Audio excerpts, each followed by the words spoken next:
All right. So it's 12:05, and the second panel of the day should start now. Actually, 5 minutes ago, but now it's good enough, I suppose.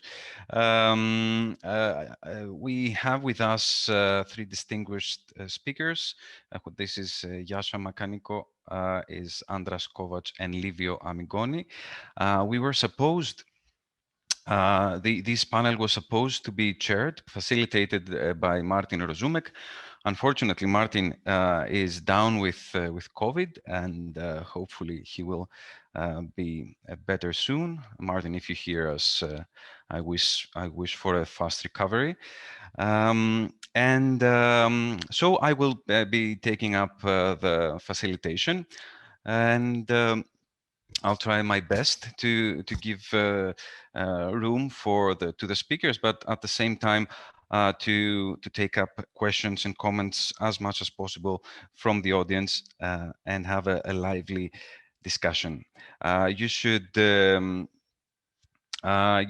make your questions or comments in the chat, and yes, and hopefully this time will be without any technical glitches. So let me first introduce Mr. Yasha Makaniko. Yasha is a researcher for Bristol University and for State Watch. He will be discussing on the general topic of civil society and national governments towards a permanent break over the migrant question.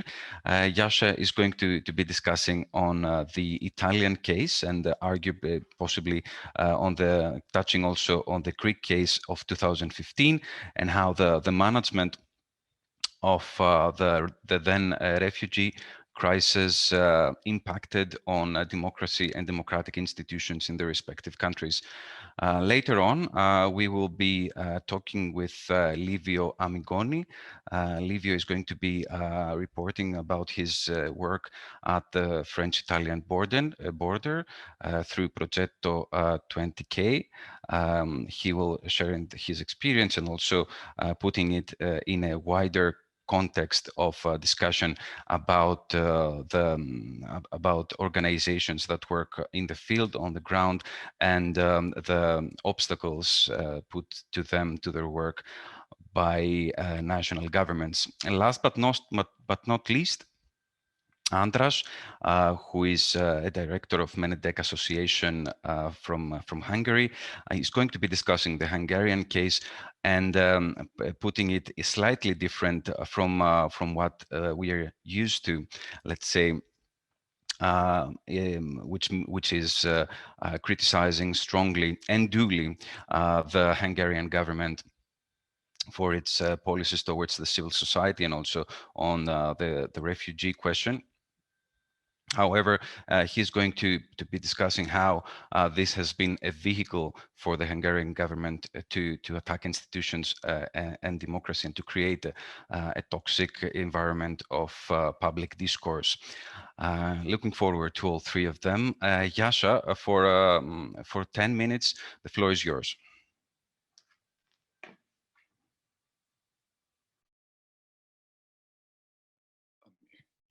Hello.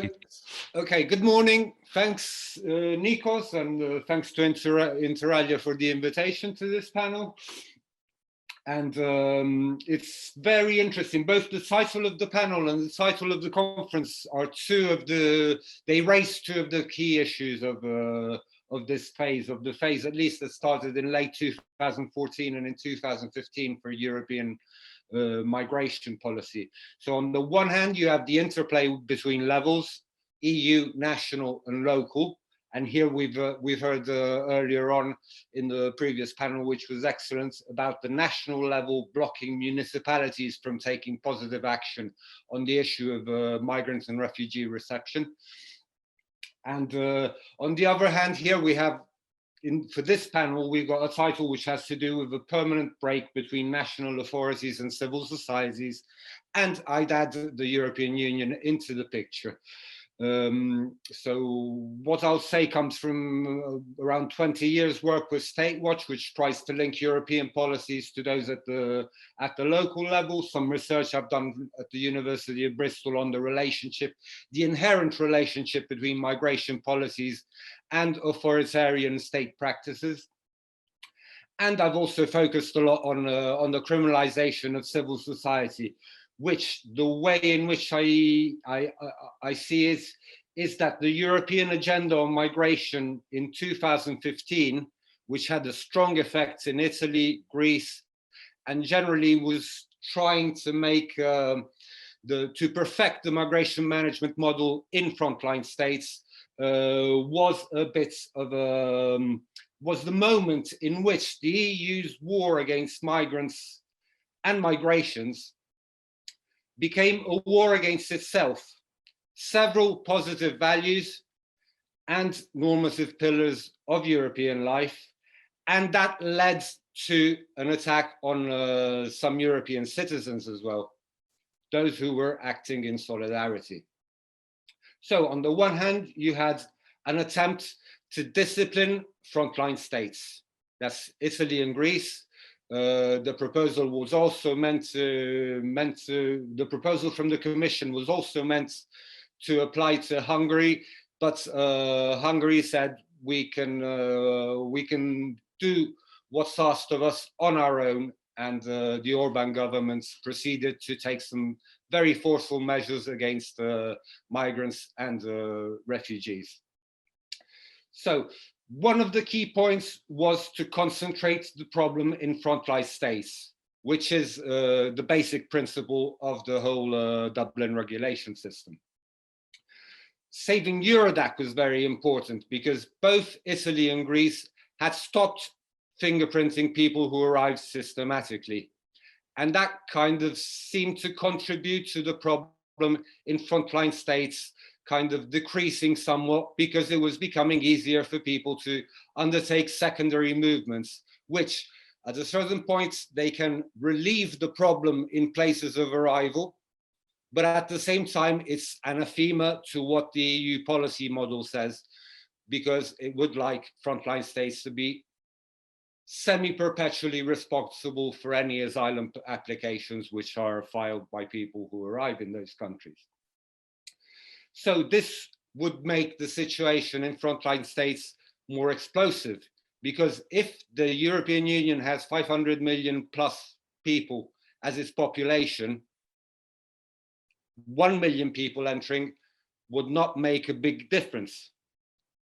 At the same time, if you concentrate it in the first state of arrival, it can have explosive effects, in fact. And the idea was not just to block people in the countries of first arrival, but to keep an emergency going, which would allow national authorities to kind of introduce practices which violated some laws and normative principles. They needed to keep that going. And so you see dogged efforts, which has lasted several years, to block people in regions of those frontline states. So we're talking about the Greek islands and the practices that have been introduced since the 2016 EU-Turkey deal.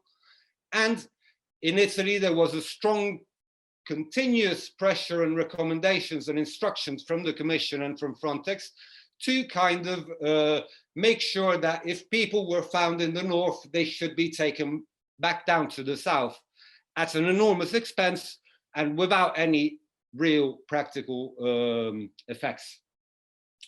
So on one hand, it seemed like there was an idea that you would Europeanize repression, control, fingerprinting, etc., also allowing violence for it. But at the same time, reception was meant to be for the national and local levels, which means that there was a redefinition of solidarity as kind of the EU offering funding to enable states to kind of treat people in accordance with its policy blueprint, which is particularly intransigent, and in this phase was focused on very swiftly excluding people from asylum. evidence of the fact that the idea was to create an explosive situation in frontline member states where people arrived was the fact that the relocation, the emergency relocation mechanism that was foreseen for large influxes was not used. And instead there was another ad hoc relocation system that was set up, and attempts were made to make member states accept the allocations that they were given.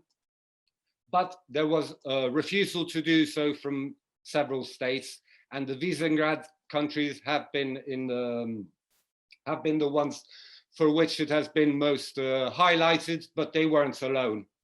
Austria did a similar thing, and there were several countries which hardly accepted any relocations from Italy and Greece.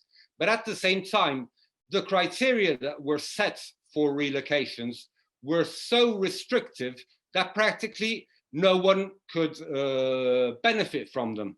Of the nationalities that were arriving in Italy, in fact, only Eritreans could benefit from relocations on the basis of a system of crude discrimination by nationality. The same practice could not function in Greece because there were too many people arriving from Syria, there were people arriving from Yemen, Afghanistan, Iraq.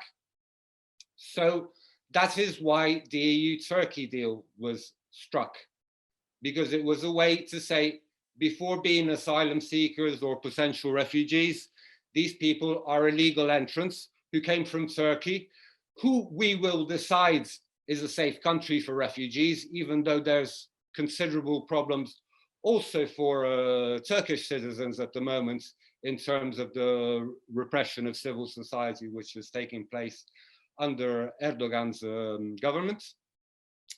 And so there's been a series of moves to kind of make sure that the right to seek asylum and possible rational or pragmatic solutions to problems in frontline states would not be addressed in a way that would keep an engineered emergency going, thus allowing national authorities to kind of legislate and to introduce practices that violated the ordinary functioning of the rule of law. So, as part of this process, a very important aspect was to redefine solidarity as the EU helping member states to perfect a policy blueprint that structurally disadvantaged them. Italy and Greece had realized this, and this was why they were not duly fingerprinting everyone in the Eurodac database, because it was one element which contributed to worsening their situation of structural disadvantage.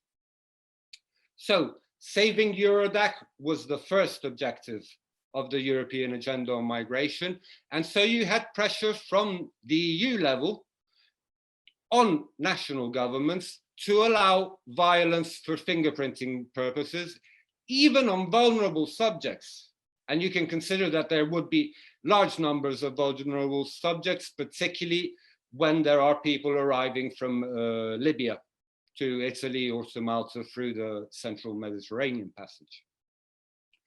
Okay, and it becomes very hard to, because they say allow the use of violence and then that it can be proportionate, but it can also be on vulnerable subjects and minors. And so you're thinking, what's proportionate? Is harming a minor or a pregnant woman or someone who suffered torture to get their fingerprints? Is there any situation in which that can be considered proportionate? So the reading that I would propose is that in 2015, late 2014 in reality, but we'll set it in the spring of 2015, which is when the European agenda on migration was unveiled, it was decided that the constitutions of certain European countries were a problem from the point of view of the migration policy blueprint. In particular, the Italian constitution has particularly strong protections regarding asylum and particularly strong protections on non-discrimination. And these are also a result of Italian history and what happened in the early 20th century. And those are things which the European agenda on migration tried to make sure that they were overwhelmed in practice, so that there would be laws passed that de facto violated the Italian constitution, and for them to be turned into routine practices. So one of the ways in which, so the reading I'd like to propose is about how these policies and this dogged pressure to perfect an intransigent policy model is kind of not only a war against itself, but it actually amounts to self-harm in order to harm the people who are entering the EU. So we're causing harm to the rule of law. We have normalized the use of or the funding of torture camps in third countries, and I'm thinking explicitly of the Libyan example. We have undermined the law of the sea, which is a solidarity mechanism for all seafarers, in order to avoid the risk that rescuing people at sea will mean that we have to allow them into Europe and perhaps allow them access to asylum procedures. And at a certain point, this has become an attack on virtuous local level refugee and migrant integration experiences. And the case in southern Italy of Mimmo Lucano, the mayor of Riace, has been very important, because from a system which was considered an example worldwide and was widely studied, suddenly they started with the deployments of the European agenda on migration, and even from center-left governments, these experiences started coming under attack.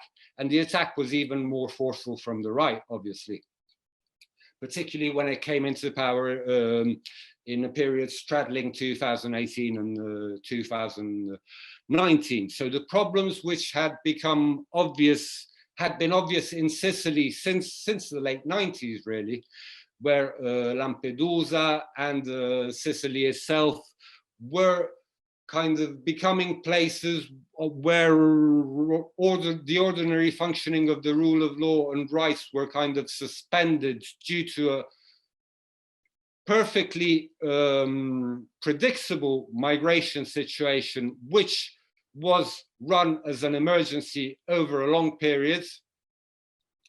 This contributed to a kind of degradation of standards, and it's degradation by design, like there's been degradation by design on the Greek islands. And I would stress that it's very important the way Commission and Frontex came together to engineer this context, because Frontex started, it has started earlier, but this is a time when Frontex forcefully tried to push the idea, both in Catania, where there was a regional task force in Italy, and in Piraeus, where there was a regional task force for Greece, to push the line that anything that was done which was beneficial for refugee integration was actually a pull factor which encouraged irregular migration, and so should be forced in a way, and should be made impossible. And the codes of conduct for NGOs, including those for NGOs saving lives at sea, which it has been decided at the EU level that people either drowning or being taken back to Libyan mistreatment camps are good to fight the traffickers' business model. Should they try to force this idea insistently to make it become common sense? But there are a lot of people who are still struggling against this, because even though they have been confiscating ships, etc., there are new ships and new organizations in support of sea rescue by civilian organizations, which are springing up all over Europe. And I think here I can leave the floor to to my fellow panelists who have some very interesting stuff to say about what's happening in northern Italy, where the French have basically reintroduced internal borders. And this is another example of how immigration policy is harming the EU. There's been a relaxation of rules to reintroduce internal borders within the Schengen area. And the Hungarian experience, where the attack on civil society organization has been particularly aggressive. Thank you. Thank you very much, Jascha, for the very useful insight. I would definitely like to hear your opinion following this first round of interventions on the new pact for migration and asylum, and in relation to what you have been discussing about 2015, 2016, to what extent the institutional framework is more mature or more ready to deal with contemporary circumstances. Thank you once again. I will now give the floor to Livio Amigoni, discussing the situation on the ground in the French-Italian border, but at the same time, as Jascha duly mentioned, the abolishment of the creation of internal borders in this area inside the EU territory. Livio, the floor is yours again for approximately 10 minutes. Thank you, and hi everyone, and thank you Inter Alia for organizing this meeting. As mentioned, I'm going to speak about the process of criminalization that is happening at the French-Italian border, and that actually is nothing new. As was said, it's a process that is going on in Italy since years. We witness attack to the NGOs that are at the sea, the attack to Lucano's project in the south. More recently, the last weeks, there have been started a process against two activists at the French-Slovenian border, just because they withdraw money for people or they pay tickets, train tickets for people that are already entered Italy.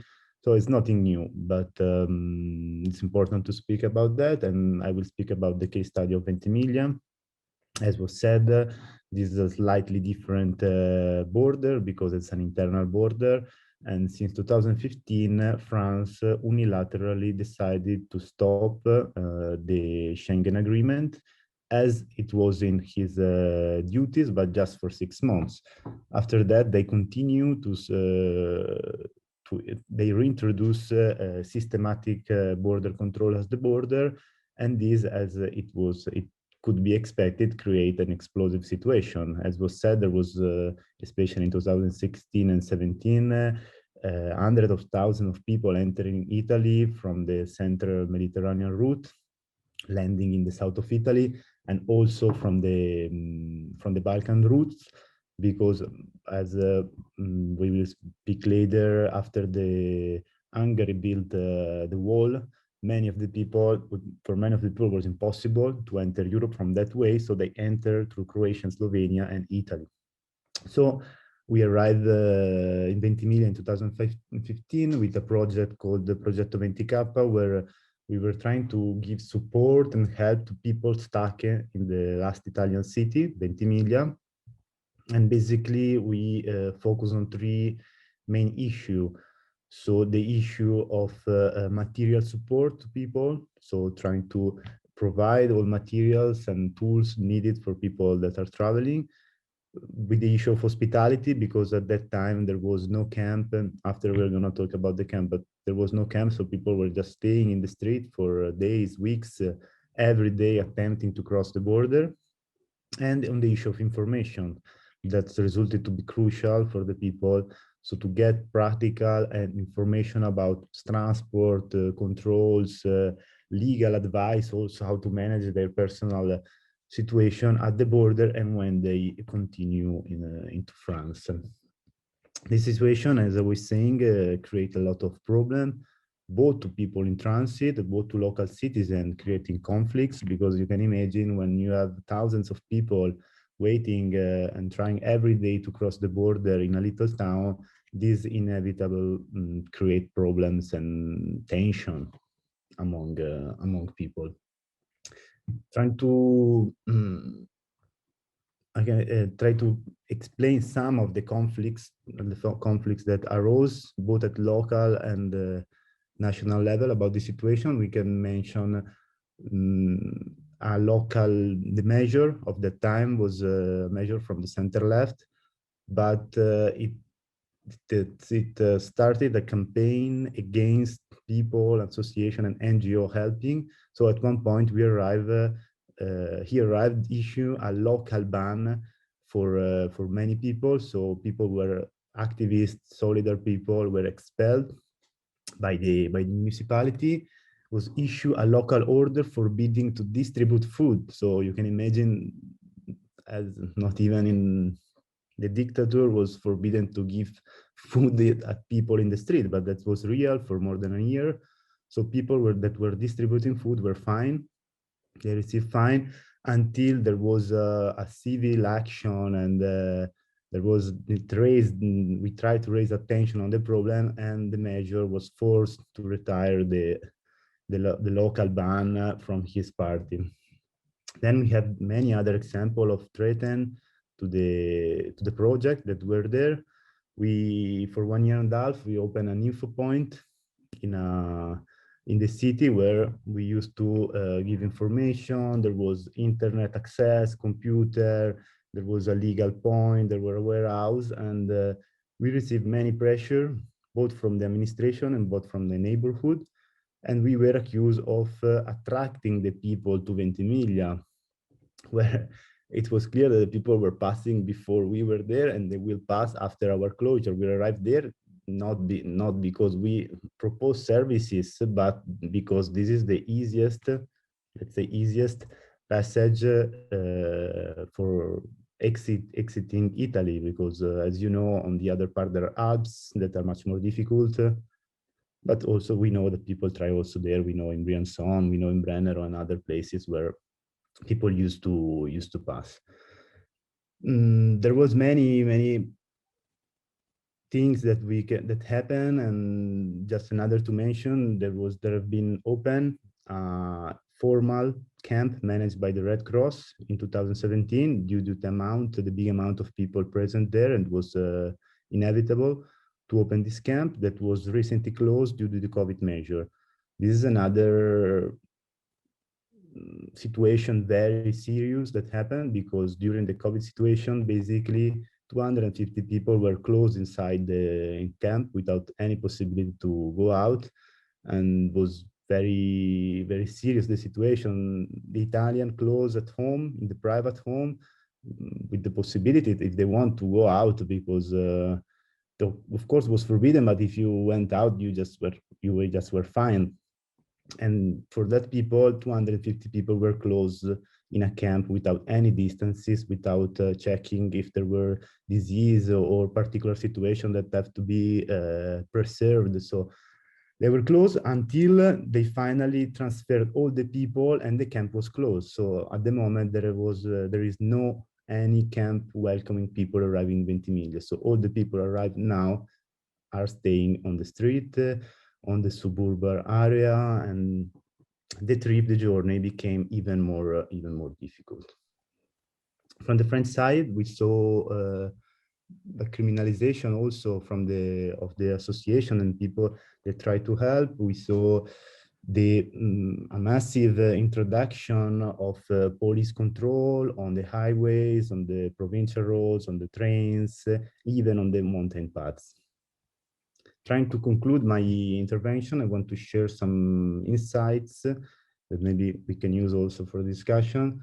And first is about the local administration. So in our opinion, it's very important that local administration that are supposed to be from the left side, that are supposed to be from also to care about people's rights, migrant rights, everyone's rights, don't start to fight against association, NGOs, activists supporting.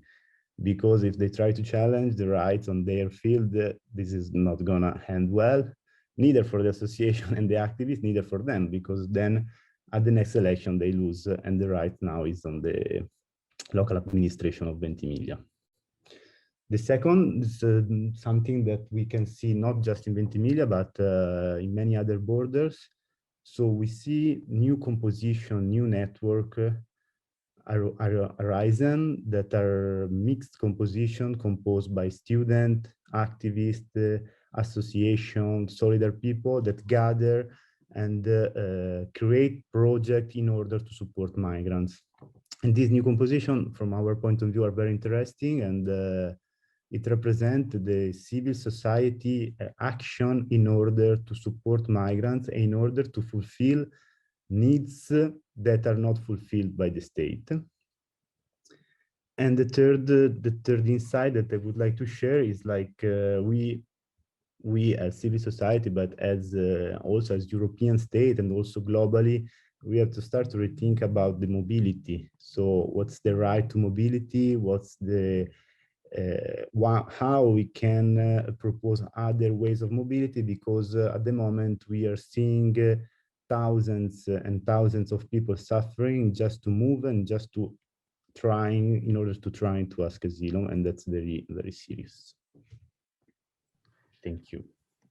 Thank you very much, Livio, for your insights and explanation of an area that usually is not in the spotlight. While we hear a lot about Sicily, of course, about the Greek islands, it makes us realize that there are several hubs where people, refugees, are suffering in the process of asylum seeking.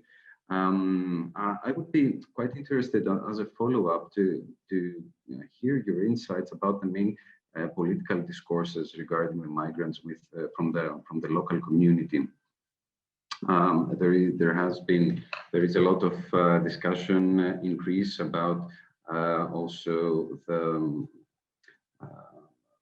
lean of the discussion anyway towards more extremist and more xenophobic attitudes of citizens and of communities. And I would like to hear from you the main discourses utilized by either by political forces or by citizens and citizens opposing or objecting the refugees being in the area. Following up, I would like to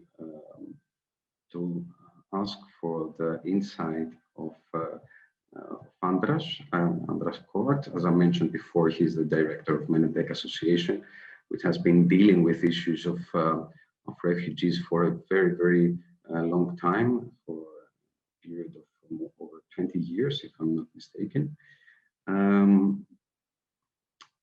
I will also share some slides that he has shared with me. I find this function. So yes, here we are. Andras, the floor is yours. Thank you, Nikos, and thanks for the opportunity. Yeah, so as you said, what I'm going to talk about here is the context in Hungary. Obviously, very briefly, focusing on the interesting dynamics how it was unfolding between government and civil society actors. So and I prepared a few slides just to illustrate what I was going to tell you. So if you look at the first slide, I think it has a lot about, I mean, the first beyond the title one, it tells us a lot what Hungary's position in general has been towards migration since the 15th crisis. This is a billboard poster of the governing party before the elections 2 years ago. However, if you look at more carefully, you can see that this is government information. So it's not a party poster, but a government poster. And actually what we can say that for the past 5-6 years, the government annually spent roughly 30-40 million euros on communication regarding immigration, which equals to the 7 years amount of the Asylum, Migration and Integration Fund the country is receiving from the European Commission, just to illustrate the magnitude and the force of this communication campaign. And if we move on, then we can see the impact, which is indeed very, very strong. Obviously, the first aim of the government was to gain popular support and the support of the constituency. That worked out pretty well, actually, for several years. But as I'm not even saying as a side effect of it, there is a significant increase in both in xenophobia and also in the polarization of the public and political discourse on immigration. And there is a paradoxical effect on civil society mobilization, which was very strong in the beginning. However, it very quickly diminished based on the unfolding of the communication campaign. If we look at the next slide, it's just a very summary illustration of how public opinion changed actually over a relative short period of time between 2016 and 18. Obviously, I mean, there is no hardcore evidence, but the correlation is just apparent that it went parallel to the unfolding of the communication campaign. And what is especially important is that the proportion of those who have a very, very radical extreme view on immigration has increased almost twofold over a few years period, which is really like an outcome of a large-scale social experiment. Of the country in many respects works as a kind of a laboratory for changing and engineering public opinion. Yeah, and that's the essence of the message. What you see here, that there is a very carefully, and obviously again it's been developing. So I'm not saying it's a static master plan, but it's developing based on the continuous feedback and probing into public opinion, starting with immigrants in the focus of the communication and gradually shifting towards a more general and a more ideologically laden argument regarding the cosmopolitan elite and regarding their local or even transnational or multinational agents, naming, and this is the point where actually civil society actors and media outlets critical to the government are explicitly named alongside with George Soros as the global capitalist who is behind of all these schemes.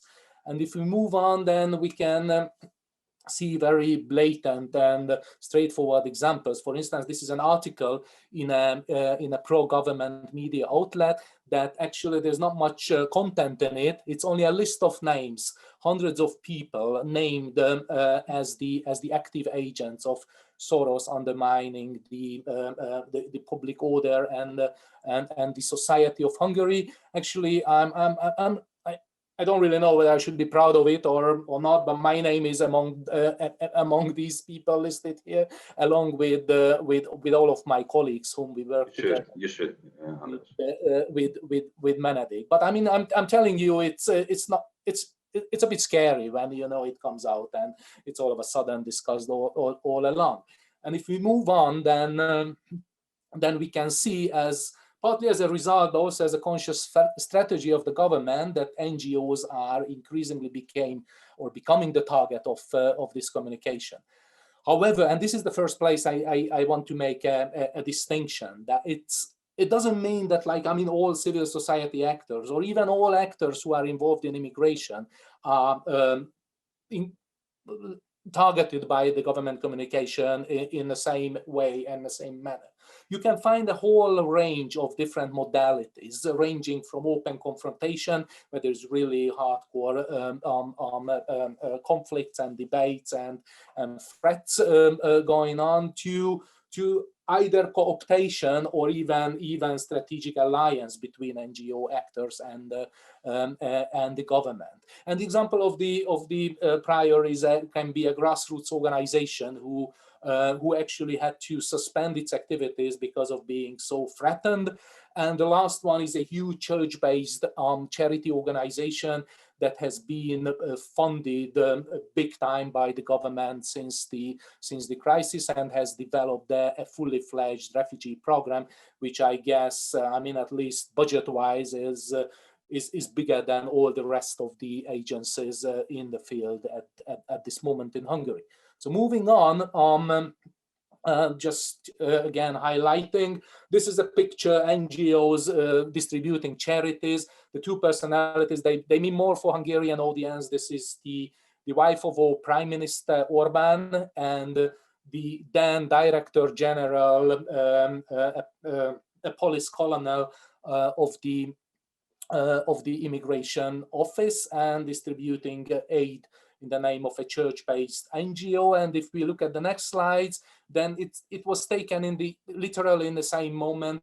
This is a grassroots NGO protesting in one of the public squares in Budapest. And obviously, we talk about NGOs, but I mean, there are very, very different realities and very different realms. Moving on, well, we could say that again, the government position and reaction developed gradually. Initially, we didn't feel it that serious. Obviously, the threats, the nominal, visible actions were quite straightforward. However, we constantly got the signals from the administration that don't worry about that. This is just political talk. I mean, the modalities, the activities can go on. But obviously, it's not the truth. It never works like this. Gradually, the political discourse, the agenda set by the government, this kind of cultural re-engineering is trickling down to the level of administration, and it gradually adjusted. It had to adjust to the political directives. And if we move on, then we can see that again, gradually, the NGO society became much more divided and split than it used to be before. So certain agencies who were more ready for cooptation and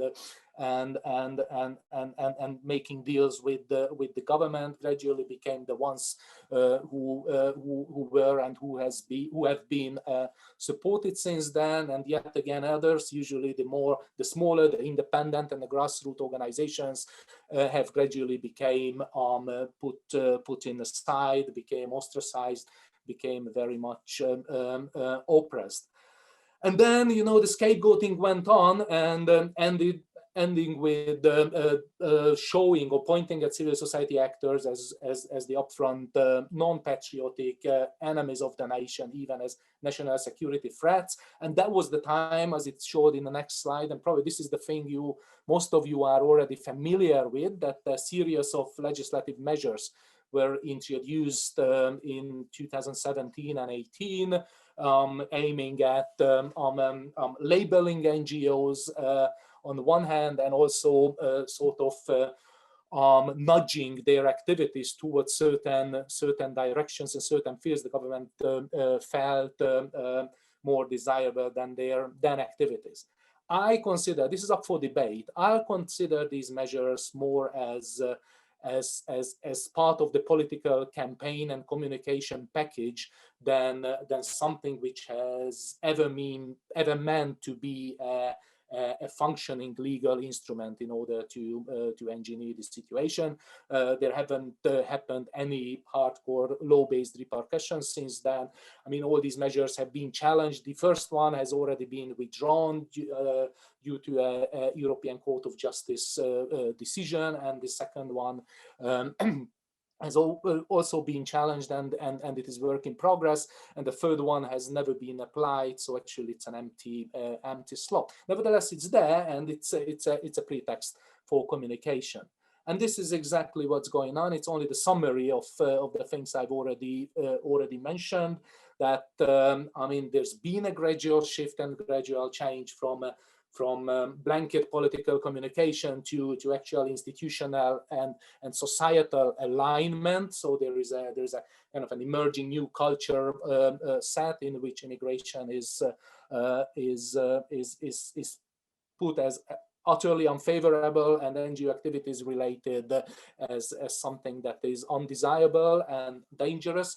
And actually, there hasn't been any counter narrative that could kind of counter, at least slow it down. And if we move on, then we can see that I mean, this is really an escalating situation that on the one hand, the NGO society is continuing to be polarized.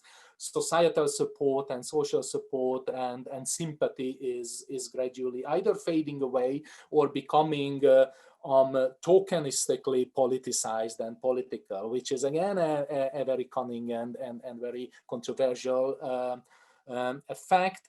And the whole politicized nature brings in a, I mean, as Nikos referred to that already, brings in a very toxic environment in which talking about immigration in a more pragmatic and a more balanced and nuanced way is virtually impossible. So if we move on to the last slide, then I mean, the question is very obvious. I mean, what can you do? And of course, I mean, the desire is here. However, I mean, the implementation is, I guess, light years from us yet. I see two things which are very relevant. One issue is the discourse on immigration. So rather than going into this game offered by the government and becoming increasingly political and polarized, which you can't win because of the resources are just so unequal, rather trying to deconstruct it and set a more nuanced, more balanced and realistic discourse. And the other thing, which is, I don't know how much it is a Hungarian phenomenon, that it's very important to do advocacy and lobby on European and transnational level. So I'm not saying that it's an either or game. However, I think we should be much more conscious about building our own constituency right here in Hungary, involving Hungarian citizens, involving Hungarian communities and even immigrant communities in Hungary. And I mean, that's my subjective assessment, but I feel that it's been, I'm not saying not neglected, but I think there is potential in that, but I know it's a hard work. And this is what I wanted to share with you. Thank you. Thank you very much for the insights and the ideas shared. I would like to ask for a follow-up. I'm intrigued about the subtle critique, let's say, of the way civil society organizations and organizations active on the ground operate and how they perceive their own role. I would like to ask about the process of internalizing the critique coming from governments. It has been a pattern in Greece, in a way, competing with other NGOs and other third sector, let's say, organizations or representatives, instead of creating a front, let's say, to confront governmental policies. If this is a pattern in Hungary, and if this exists as a process of internalizing the critique. But before that, I would like to return to Jascha for a comment on my questions earlier on about the new pact, the new European pact, and how does he reflect on it?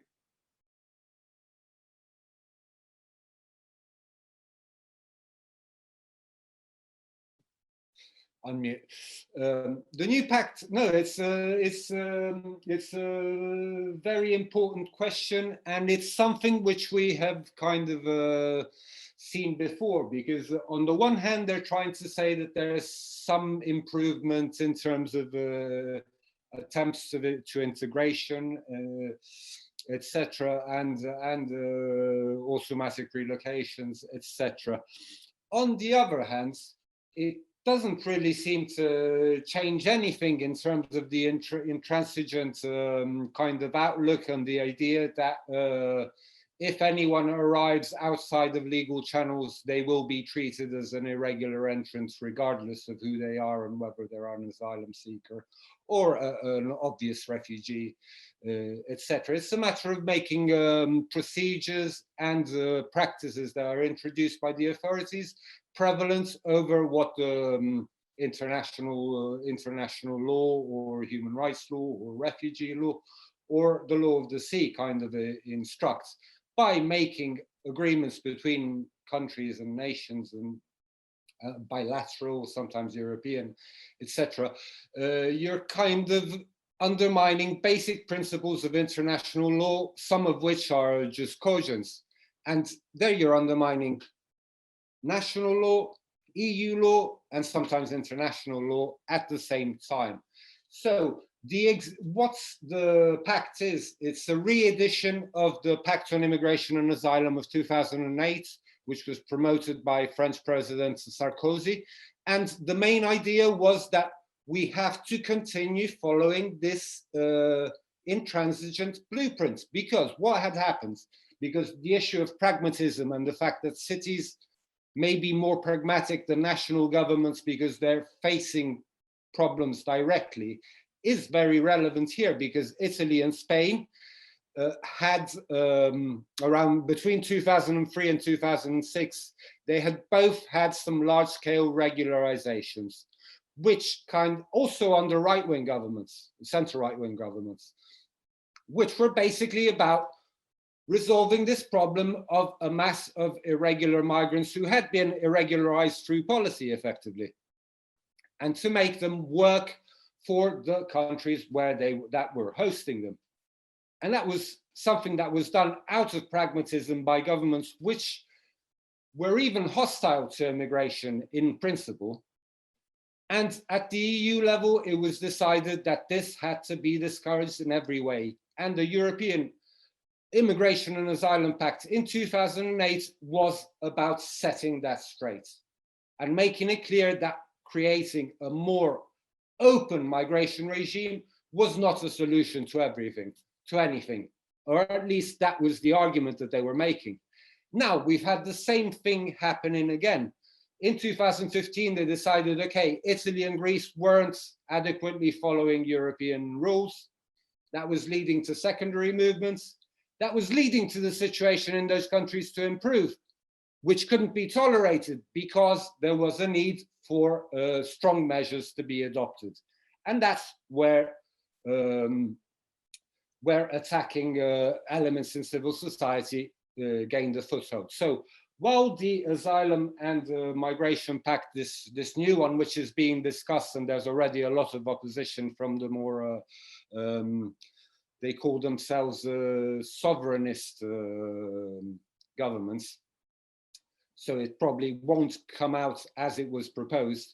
One of the main points is that EU territory shouldn't practically exist for refugees unless they are sent to European countries through resettlement programs. And resettlement programs have very limited effects.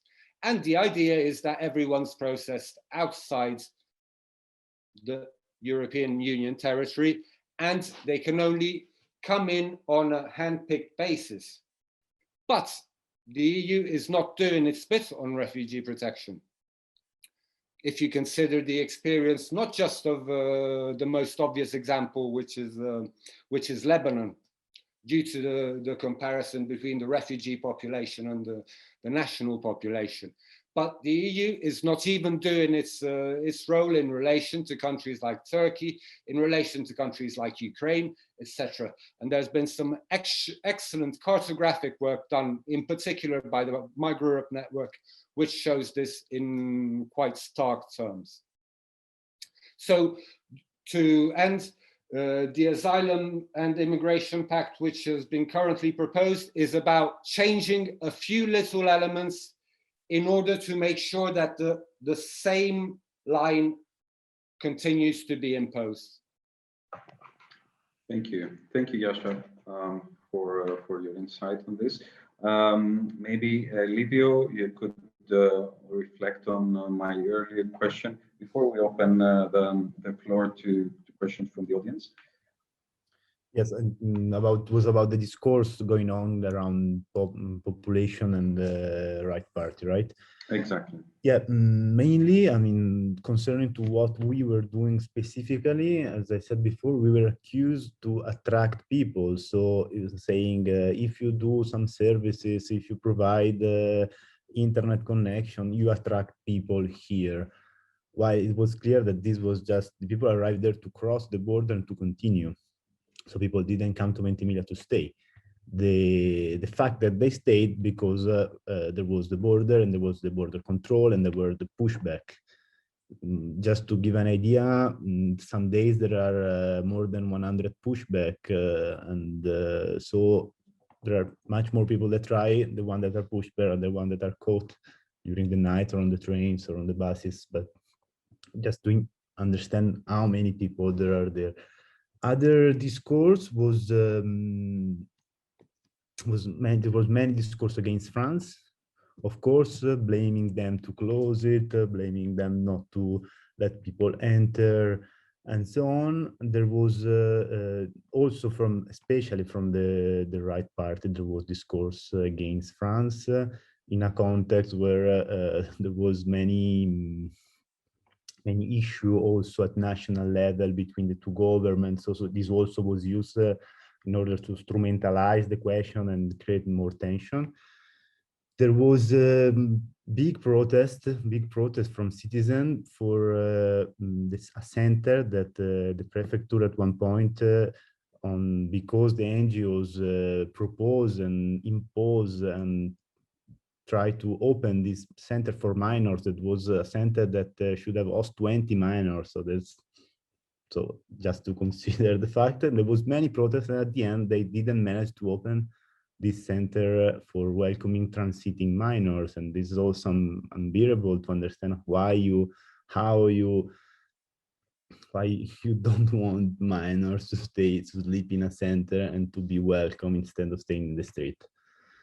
Then another discourse that show the contradiction very clear is the camp. There was an official camp managed by Red Cross and the prefecture that was open during when there was the left party in the local administration, and everyone from the opposition was against the camp, saying, no, you don't have to open the camp, this attract people, we don't want people here, and so on.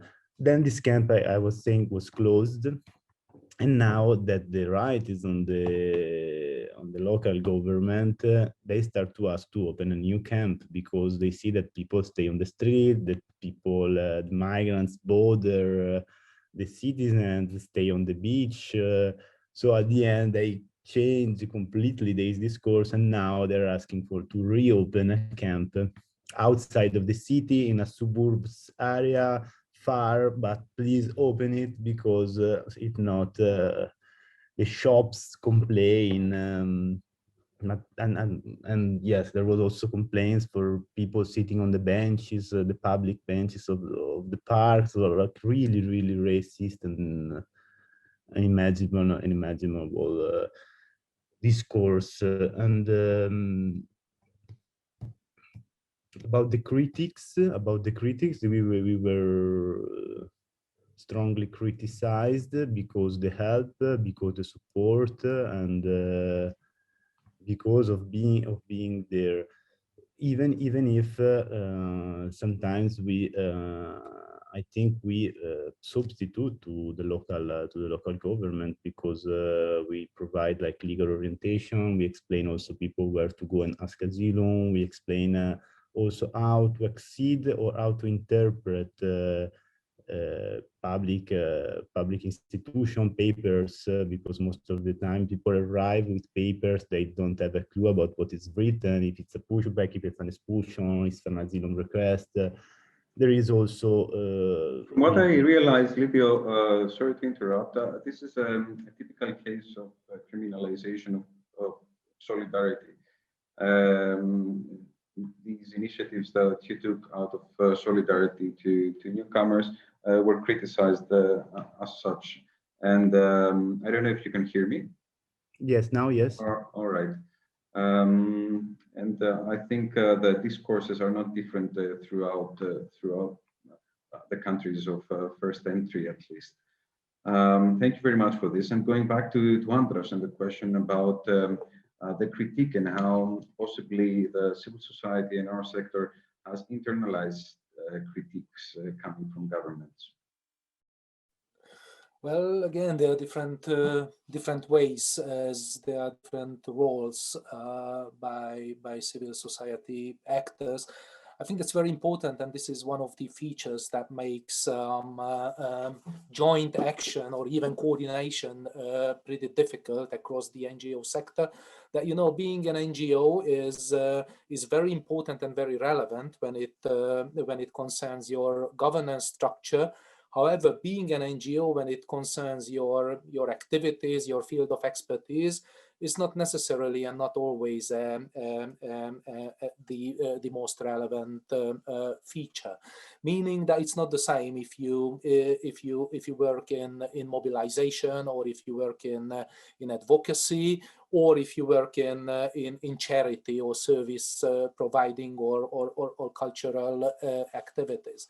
So on one hand, in the NGOs who were attacked in the first place, named and shamed and bombarded by government messages, I think what happened there was very remarkable, and I'm very proud of it, because we very quickly formed an umbrella network, which was a loose network, so it wasn't formalized, that part, but we constantly coordinated, we constantly shared information, offered each other's the services we felt we could help each other with, that being it legal advice, being it organizing community events, or even just providing or venues for meetings. And during the very intensive period of the government's communications attack, I think this network is called civilizatio or civilization, and it's a pun with the word civil, which is like civil society. I think it did very, very well, and many of the initiatives, both nationally, internationally, was endorsed and catalyzed by this movement. What we couldn't achieve, however, is to broaden the networks, to establish a broader support from fellow NGOs, and I think that's crucial. And this is what probably answers your question, Nikos, the most. That like, you know, the government, it was not only a communication campaign, but it was also an offering of different modalities and sanctuary to or trade-offs in return for abandoning certain activities and certain principles, and also in return for being more reserved in your everyday criticism or in your everyday protest. And for many, actually, especially for those whose mandate was not directly advocacy and communication, this was a feasible and viable way of survival. I can speak on behalf of Menedic or association. We are somewhere the in-betweeners. So we are not an advocacy organization, but we do a lot of advocacy work. We did it very explicitly during the Stop Soros legal package. Later on, we have a decision establishing that we became public actors because of our advocacy and opinion vis-a-vis the law. So for this reason, we have to endure more than an ordinary civil society actor. However, we also had to assess the situation of access to the people we served, and we provided services. And we made concessions in this respect. For instance, regarding the first law, when the choice was there whether to abscond from it and to disobey the government's directive of publicly declaring of being foreign funded, or you do it. And actually we did it because at that time we were closely cooperating with the police, with the asylum authorities, and it was clear that once we openly upfront disobey, then the next day we won't get access to hundreds of people whom we provided social services, counseling, and other activities. And it's not only us, but many others. So actually the dynamics of this alignment is a very subtle and a very cunning one, and obviously each organization does on their own. What is really missing, I think, from the scenario, and maybe it can be similar in other fields, that certain types of organizations tend to idealize their way of approach or their strategy, rather than seeing that probably all of us are pointing towards the very same direction. I mean, it's very seldom that somebody is very satisfied from the civil society with the developments in Hungary. However, the potential, the capacities, the strategies, the expertise we can counter that are sometimes fundamentally different. And there is no common platform when we could kind of consolidate this, where we could strategize based on not so much on competing with each other rather than supplementing each other's aspect. And this is sad. I've seen big, very influential NGOs saying no to cooperate with or own alliance, not because they didn't agree with the aims, but because the way of communication, the style of advocacy that was offered was simply not feasible for them for tactical reasons. And I mean, and this is where I think a greater flexibility and bigger trust is needed towards each other in order to establish a more resilient civil society. Yes, I totally second that. Thank you for the useful insight. And now I will try to open the floor for a few discussions. Why not use the raise hand feature and ask the question you want. So now is the time. Please raise hand and I will grant you the Zoom.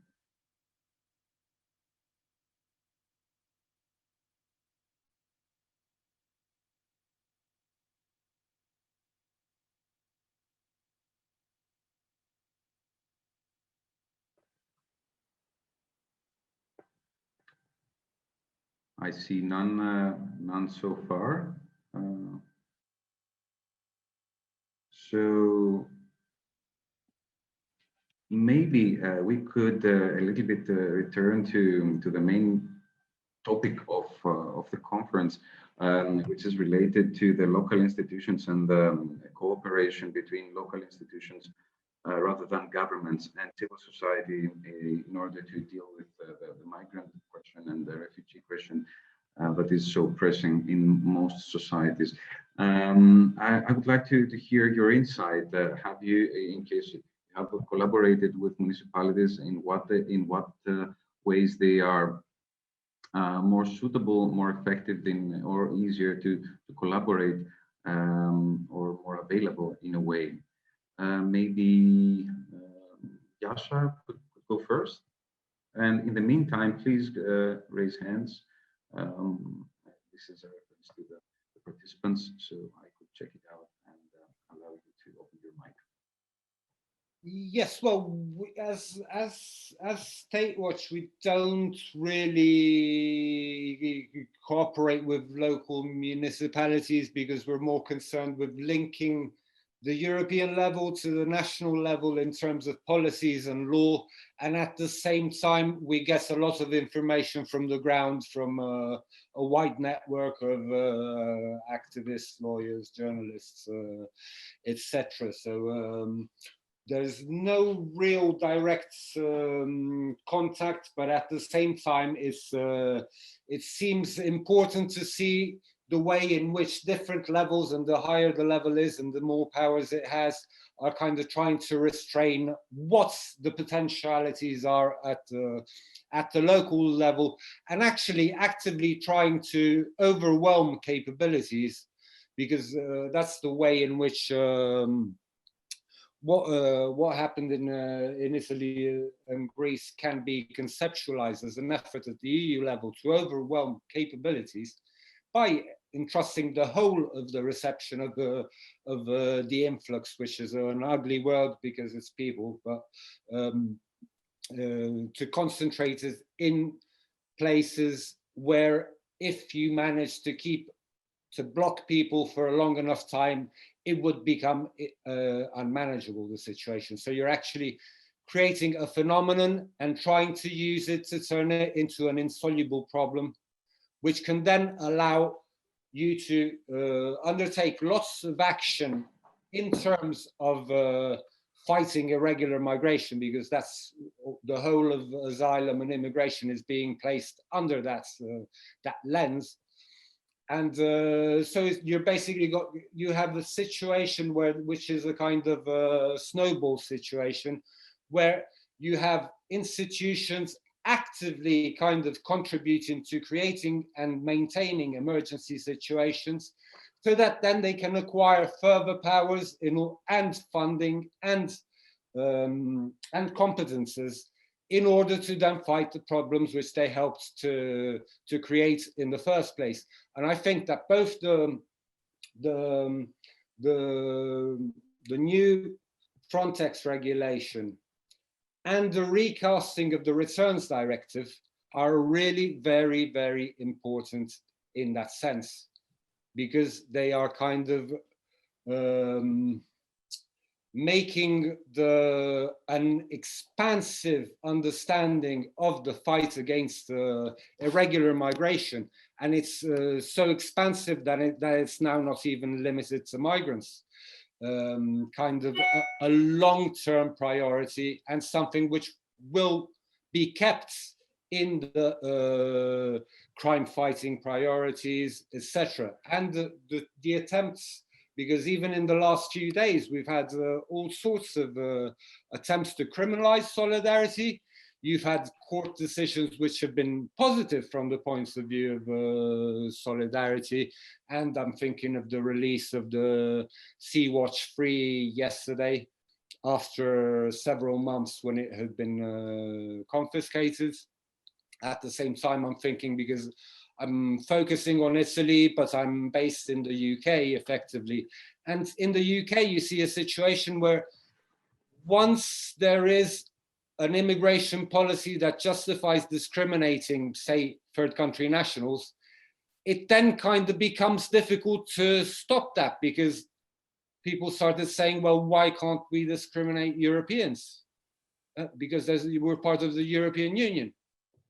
And well, then it might be worth leaving the European Union. And that's another way in which the EU is harming itself by pushing this very aggressive understanding of immigration policy. And so now they've created a situation where the rights of EU citizens will be undermined without even entering the picture, or at least the political discussion that will mean that it will be more difficult for UK nationals to travel or to move if they so wish. So again, it's this issue of self-harming in order to harm others. And I think that's one way also to tackle the issue of winning the argument, which Andras was talking about, and how difficult it is due to the amount of funding that goes into these information campaigns that try to scapegoat immigrants and refugees, and now even people who help them. And it's very important, because from both what Andras was saying and what Livia was saying, that there's activists and migrant rights activists who have known about state repression, and quite aggressive and also illegal state repression, for quite a long time in this field, but they're generally smaller and more militant organizations. Now you've had this. So maybe as we are getting closer to the end of the panel, maybe we could get an insight from Andras and Livia, and possibly a couple of questions from the audience. Again, on the general topic of collaboration with local institutions instead of national ones. Right, very fast. And we didn't cooperate with the local governments that since we arrived, they attacked us and they didn't want any cooperation. On the other hand, we cooperate with the NGOs. There was a strong link with the NGOs present there, and they access our place. They use the place to intercept the people.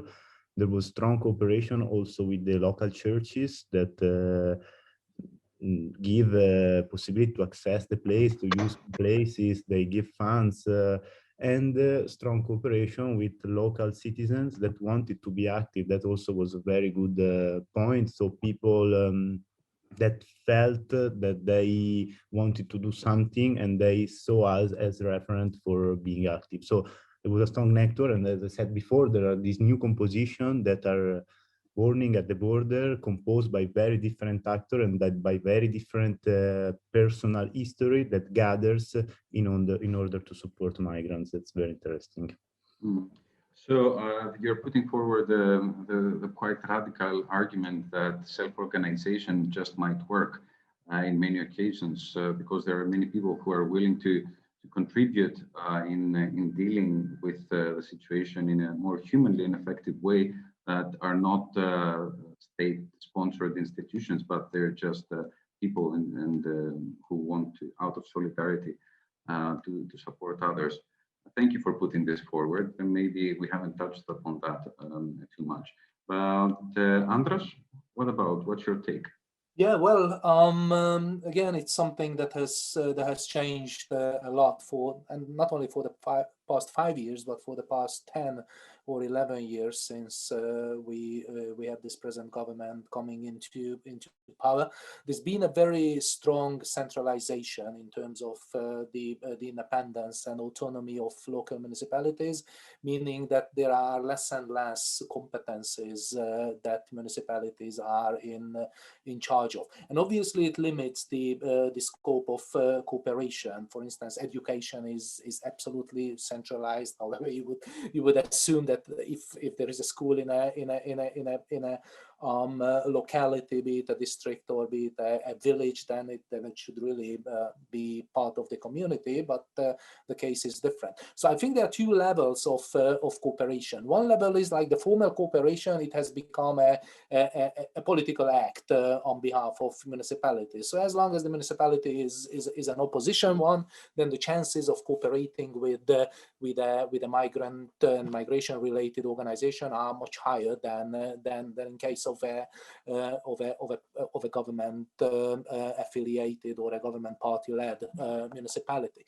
But there is another thing, and I think it is, well, it's slightly more worrisome, and this is a bit like what Livio said, this emerging autonomous structures, which on one hand we can welcome, but on the other hand, looking at the overall consistency of our society and social institutions, I think there are pitfalls in that too, that there are many informal cooperation. So the cooperation is fine as long as it stays under the radar.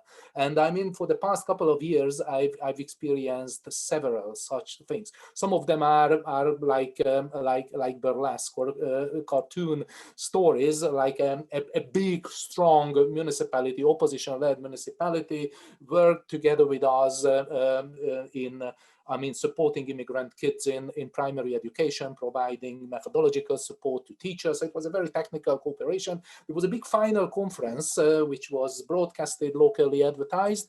And then there was a panel with stakeholders sitting. And the colleague of mine was invited. And actually what happened there, that there were 5 people sitting in a panel, everybody with a huge display, name and institutional affiliation, but one, my colleague, where it was only the name displayed, and the institutional affiliation was kind of very politely omitted. And this is, on one hand, so it's so how you assess this? On one hand, we are glad that we are still there, the expertise is there, and it's appreciated. But on the other hand, you are really cut out of the picture, and there is a general tendency that things are not quite so as they are done in a field. And again, this is something that has this trickling down effect. So the less you are visible, the less open stand up for civil society partnership and involvement, the more likely that eventually you would be absolutely put aside and forgotten. So this is pretty much a problem, I think. Thank you, Andras. Maybe one very brief last question, since there are no questions coming from the audience. It is to whom should we resort? Who should we consider our allies in this process?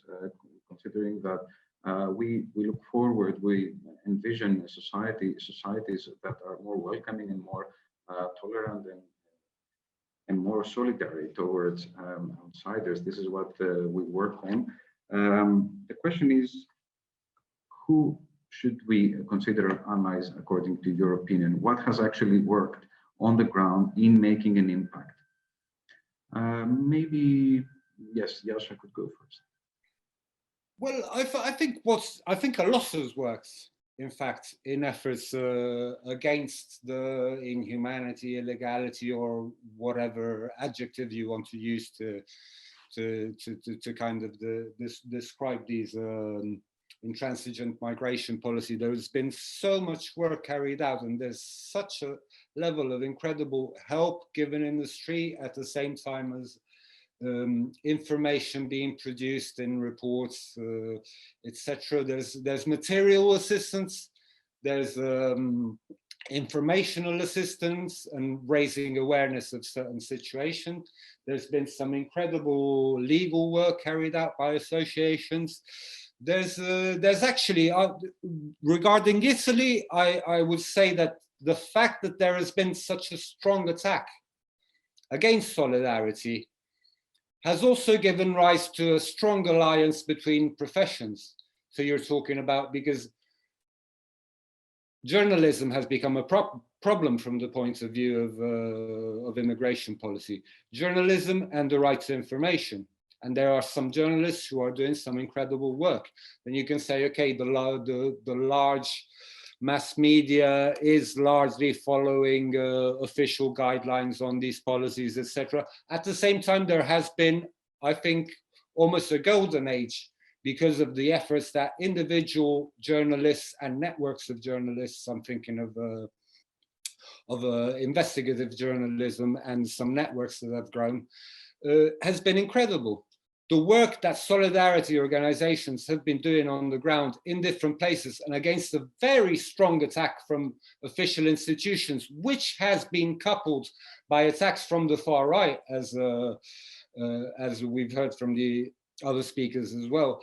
It's been incredible, the resilience which these efforts have taken. And I think that the fact that the attack in 2015 has been so strong under the European agenda on migration, in part, it can make you think, make you sink into depression, because you say, well, they're willing to do anything at any cost in order to impose this model, which in the end is going to harm us all, because it just promotes racism, hierarchy, and the differential treatment of people, which starts from nationality, but then it continues into all sorts of other things, including income, for example, because that's the second step.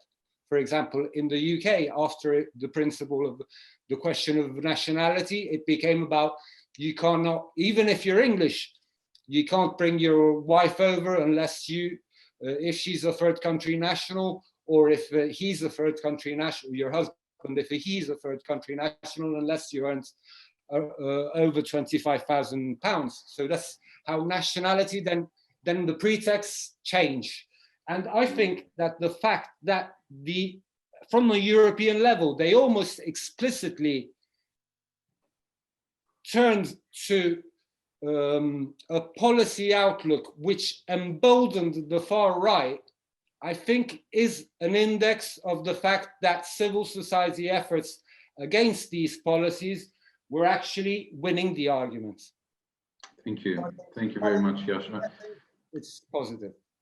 Thank you. Thank you very much. And maybe to the same question shortly to Livio and Andras, and we could leave it to that. Yes. Just before I give the floor to Livio, I want to point out the changes in the links. It is in the chat because there is a lot of attendance, and we had to upscale and weigh our capacity to host you. We now have the capacity as indicated in the chat. In the following panels, as well as a Facebook live stream for the ones who cannot join the Zoom. This is for the panel in the afternoon. The following session is for up to 100 participants, so you need to be fast. Livio. Yes, from our point of view, what we tried to do, our approach was a very like approach. So we wanted to cooperate and establish a project together with all actors that want to support migrant rights. So we didn't care where they come from, which was the institution, What's the goal? The goal was, the aim was organize and build network with whoever wants to help. And this, I think, was one of our strengths, in the sense that we managed to include journalists, lawyers, activists, researchers, citizens, students, priests. So it was a very heterogeneous network, and this was our strength. And I think also this is why we managed to stay on the ground and to stay there 5 years under attack of local administration without having big resources, without having big structure, without having such a name. So I think that's why we managed to resist this year. Thank you, Livio. Thank you, Livio, as well, for your experience, for sharing your experience of collaboration and networking with local communities rather than with local authorities. Andras, final word is for you. Thank you. Yeah, for us, I think the most important ally is people, individuals, the local community, and basically anybody who has the time and energy to stop and listen and even join and do things. So we work with an extended network of volunteers.